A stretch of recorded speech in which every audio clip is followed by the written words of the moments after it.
Donc, cette fille est sur le point de mettre fin à la vie de sa propre mère parce que sa mère a trouvé son stylo à vape. Laissez-moi expliquer. Maintenant, la fille s'appelle Carly et elle vient du Mississippi et c'est une bonne élève. Elle réussit bien à l'école. Elle était apparemment l'élève de l'année. Elle est si intelligente qu'elle a sauté une classe. Mais Carly a un problème. Elle a des problèmes mentaux et elle entend des voix dans sa tête depuis l'âge de 6 ans. Et maintenant qu'elle a 11 ans, les voix ne font qu'empirer. Alors, comment fait-elle face à tout cela? Eh bien, prétendument, elle s'est fait du mal. Et sa mère découvre qu'elle s'est fait ça, et bien sûr, sa mère panique, parce que qui ne le ferait pas? Donc, ils mettent Carly en thérapie, et elle est diagnostiquée de dépression majeure, et un trouble adaptatif. Et ils mettent Carly sous médicaments. Donc, Carly commence à prendre ses médicaments. Mais malheureusement, les médicaments ne semblent pas aider. Elle a toujours des problèmes mentaux. Alors maintenant, que va-t-elle faire? Eh bien, à un moment donné, Carly est présentée par certains de ses amis à un petit Zaza. Alors elle commence à prendre ce Zaza et il s'avère qu'elle aime vraiment comment cela la fait se sentir. Elle se dit « mince, c'est plutôt agréable ». Cependant, elle lutte toujours vraiment avec ses problèmes de santé mentale et c'est la seule chose qui semble l'aider.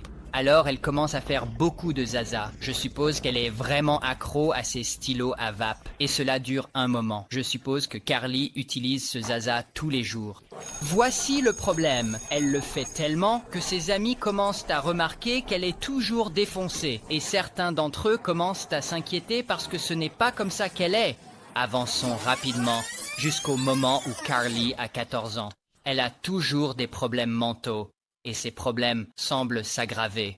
Ils lui retirent donc ses anciens médicaments et lui prescrivent de nouveaux médicaments différents. Mais, malgré cela, aucune de ces prescriptions ne semble l'aider. Et les voix dans sa tête continuent. Maintenant, c'est là que les choses deviennent folles. Un jour, elle se réveille et doit aller à l'école. Et sa mère, que nous appellerons simplement maman, les conduit toutes les deux à l'école. Parce que maman est prof de mathématiques dans cette même école. Et donc, Carly arrive à l'école, et pendant qu'elle y est, elle retrouve ses amis. Et l'une de ses amies est vraiment préoccupée par tout le zaza que Carly a fumé récemment. Et à propos de tous ces téléphones jetables qu'elle a... Parce qu'apparemment, Carly a plusieurs téléphones jetables liés à des comptes de médias sociaux secrets. Je suppose qu'elle ne veut pas que ses parents sachent qu'elle a des comptes de médias sociaux. Donc, elle les crée avec des téléphones jetables et elle les utilise pour envoyer des messages à des garçons et des choses qu'elle sait que ses parents n'approuvent pas.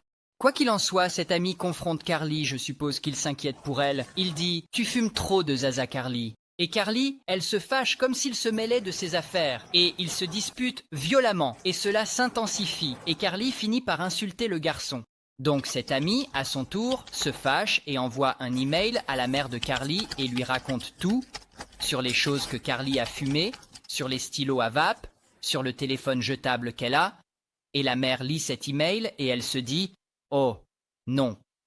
Des stylos à vape et des téléphones jetables, elle ne va pas laisser passer ça. Donc, à la fin de la journée scolaire, bam, maman confronte Carly à propos de l'email et de toutes les choses que l'ami de Carly lui a dites. Et maman est bien sûr super en colère, comme personne ne sait vraiment ce qui a été dit entre eux, mais on peut supposer que maman s'en prend à elle. Et pendant le trajet de retour, elle est toute en colère, et Carly est en colère aussi. Mais elle panique aussi, parce qu'elle sait que maman est probablement sur le point de fouiller sa chambre et de trouver ses affaires. Donc, ils rentrent chez eux, et maman se dirige directement vers la chambre de Carly, fouiller la chambre et ses affaires pour ses stylos à vape et téléphones jetables. Et c'est là que Carly craque. Elle a une terrible idée qui va affecter sa vie pour toujours. Carly se faufile discrètement dans la chambre de sa mère, soulève le matelas du lit et prend l'arme de ses parents. Puis elle se faufile de nouveau vers sa chambre, et on peut la voir passer sur leur système de surveillance à domicile. On peut voir ici qu'elle a l'arme derrière le dos. Alors Carly entre dans sa chambre où se trouve sa mère, et sa mère vient en fait de trouver 4 de ses stylos à vape. Les choses vont devenir tendues, mais... Avant que maman puisse lui dire quoi que ce soit, Carly pointe l'arme juste devant son visage et tire. Pang, pang, et maman tombe au sol et Carly tire une fois de plus. Pang.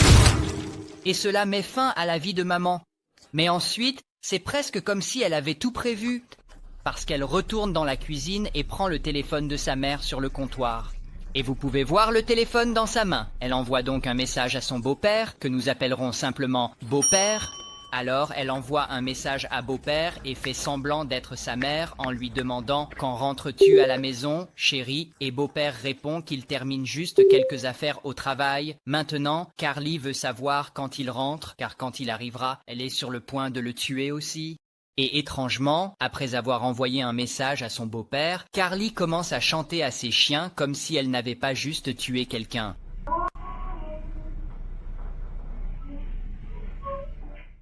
Bizarre. Maintenant, je ne suis pas médecin, mais quand je regarde tout cela, les voix entendues, les coupures, le meurtre soudain de sa propre mère, et puis chanter au hasard à ses chiens pendant tout ce chaos, je pense que Carly a été mal diagnostiquée au début. Je pense que les problèmes mentaux auxquels elle fait face vont au-delà du trouble dépressif majeur et du trouble d'adaptation, et je pense définitivement que fumer tout ce zaza tout le temps a grandement exacerbé, quel que soit le problème mental qu'elle rencontre. Mais ce n'est que mon avis, dites-moi si j'ai tort. Mais bon, alors qu'elle attend que son beau-père rentre à la maison, elle décide soudain d'envoyer un message à une de ses amies. Et elle dit « Viens, c'est une urgence ». Et donc, quelque temps plus tard, cette amie arrive. Et nous allons juste l'appeler Amy.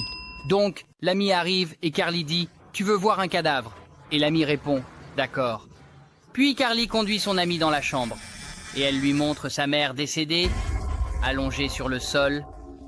Et je ne sais pas si l'amie a paniqué ou si elle est à l'aise avec le fait de voir un cadavre, mais l'amie ne part pas, donc je suppose qu'elle est d'accord avec tout ça. Au lieu de cela, Carly dit à son amie d'attendre dehors, parce que quand son beau-père rentrera, elle va aussi le tuer. Alors l'amie sort et se détend pendant que Carly reste à l'intérieur, en attendant l'arrivée de son beau-père. Et bientôt, le beau-père arrive dans l'allée, et il n'a aucune idée que quelque chose de mauvais s'est passé dans cette maison. Il entre par la porte d'entrée. Et juste au moment où il entre, Carly l'attend. Et elle a ce pistolet.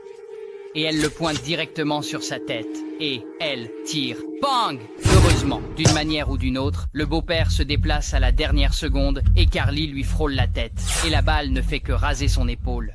Alors, boum, le beau-père se jette vers elle et il attrape le petit pistolet. Bang! Bang! Il tire encore quelques fois, mais heureusement, personne n'est touché. Et donc, le beau-père maîtrise Carly et lui arrache le petit pistolet des mains.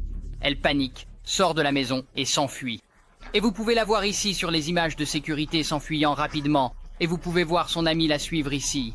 Et donc, le beau-père est blessé, et il panique complètement, et il appelle le 911. Puis la police arrive, et il leur raconte tout ce qui s'est passé. Et assez rapidement, il y a une véritable chasse à l'homme à la recherche de Carly, avec un hélicoptère de police et tout.